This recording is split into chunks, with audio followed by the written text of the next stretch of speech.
období, keď stále počúvame správy o nepriaznivom demografickom vývoji na Slovensku, bolo uvítanie nových spoluobčanov mesta v obradnej sieni Mestského úradu priam nežným pohľadením duše.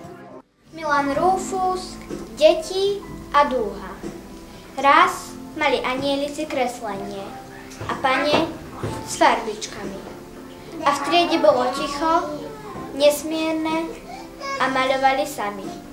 Dovoľte, vážení prítomní, aby som otvorila dnešnú milú slávnosť, aby sme medzi nami privítali nových občiankov nášho mesta, ktorí na svojich rodných listoch majú dátum narodenia od 1. júla do 31. decembra 2008. Svet skrýva obrovské poklady a svojstva, nie však väčšieho pokladu, ako je ľudský život. Som úprimne rád, že takú vzácnu a radostnú chvíľu ste zažili aj vy a vaši najbližší. Teším sa, že ste priniesli svojich potomkov, aby sme spoločne oslávili zrod nového života a prijali do spoločenstva nášho mesta. Do pamätnej knihy mesta pribudli nové mená, ktoré dokumentujú, že v uplynulom roku sa v Liptovskom Hrádku narodilo 63 detí, z toho 32 chlapcov a 31 dievčat, čo je o 6 detí viac ako v roku 2007. Z toho počtu v mestskej časti Dovalovo to boli 4 chlapci a 4 dievčatá.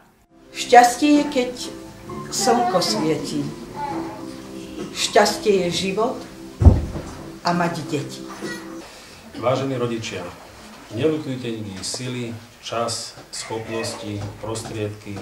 Neľutujte nič, čo vám pomôže vychovať z vašich potomkov statočných a múdrych ľudí. K 1. januáru 2009 malo naše mesto 7590 obyvateľov, čo je o 115 menej ako v rovnakom období roka 2007.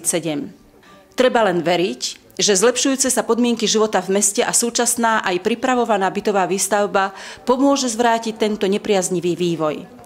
Vzrastajúci počet nových spoluobčanov je snáď dobrou predzvesťou prekonania súčasnej celoslovenskej demografickej krízy.